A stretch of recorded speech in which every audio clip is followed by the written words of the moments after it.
I'm Scott Hamilton, ROCKFILE, back with another podcast review, this time a movie review of a movie I honestly had never heard of before. It's called Pilgrimage from 2017. Now, if I had heard of this movie a couple years ago, the cast of Tom Holland, John Barenthal, Richard Armitage, and more would have just got me to watch it without even reading what it was about. I love these guys. They're great actors, and they do a great job in just about every movie they're in. But the description of the movie, in the 13th century, Irish monks embark on a reluctant pilgrimage to escort their monastery's holiest relic to Rome. Their mission soon becomes fraught with danger as they trek across a rugged landscape that's been ravaged by years of tribal warfare. All right, if that sounds interesting to you, watch this movie, because it isn't one for everybody. One, as one of the reviewers I saw online said, it is not exactly what Hollywood would produce. It's also in 4 different languages. Most of the movie's in English, but there is French, Irish, and even a little bit of Latin. So there's subtitles that are going to pop up from here and there. Like Richard Armitage's character, he's kind of the bad guy of the film, and I'm not going to get into too many spoilers, but he will speak one language and then do a lot of it in French, which I thought was very interesting. Story is set early 1200, like 1209, something like that, I think it said in the credits in the beginning. Well, it actually starts with a little vignette of something that happens way back in 55 AD. A person gets stoned to death. You find out later that was the 13th apostle. And this relic from that time has been held by these monks on a seaside in Ireland.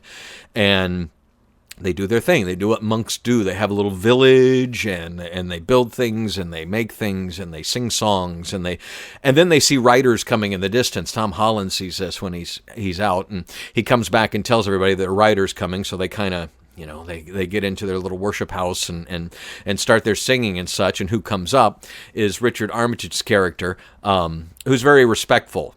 I guess it was Stanley Weber's character who at first we get Richard Armitage later in the group.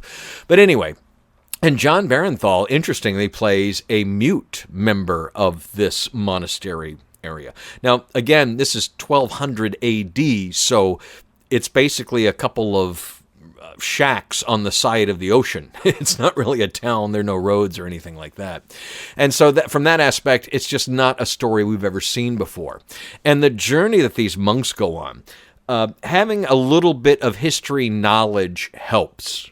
About what was going on with Christianity at the time, what was going on in Ireland at the time, and what had gone on previously. Having a basic knowledge, they do mention some things about, the Norsemen landed here, and they have descendants who settled here, and then the French are coming, and Rome, and anyway, a little bit of history knowledge will help, but again, they do touch on some of that within the movie to give you context for some of the things. And you can tell by the way the monks react to certain things, things that are said, things that are done, that would give you an indication of what was going on at the time very much. So the basic gist of the movie is they make this trek across the country because they're supposed to deliver this relic. And they don't really want to do this. They want to keep it under wraps. And with all the war-torn area that they're going to be through, it's very dangerous. And one thing leads to another. And I'll stay away from spoilers, but they lose it and try and regain it, and people die. One of the aspects that was kind of blown away by the movie is, first of all, it's filmed in completely on location, and I didn't notice one special effect or CGI in the entire movie. The budget was just under $5 million, and it didn't make hardly any money, according to my research, like $20,000, $30,000. I don't think it got a wide release and then was just kind of dumped on streaming services and Blu-ray and whatever back in 2017 when it came out. And I can see that. I mean, but this is also a movie that, they're not making too many movies like this anymore. Very realistic, very gritty stories of not, there's a few major fight scenes in the movie. But other than that, it's a lot of conversation and a lot of inferring things from the time, from the script.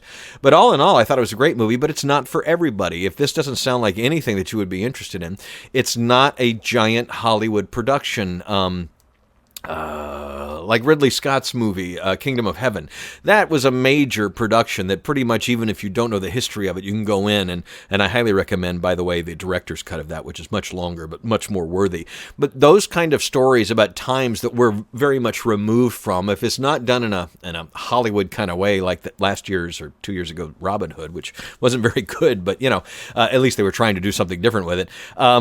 Audiences just aren't always interested, and that's a shame, because it is a well-made movie on a small budget, filmed on location, absolutely beautiful scenes, and the violence is pretty. The movie's unrated, and the violence would earn it an R rating. But other than that, there's like no women in the movie at all, because, well, in 1200 AD, there weren't any female monks, and there weren't many female warriors, so to speak. And so it is definitely a guy-filled movie. But I think anybody who's interested in this time period and interested in a good story and some fantastic acting would enjoy this movie.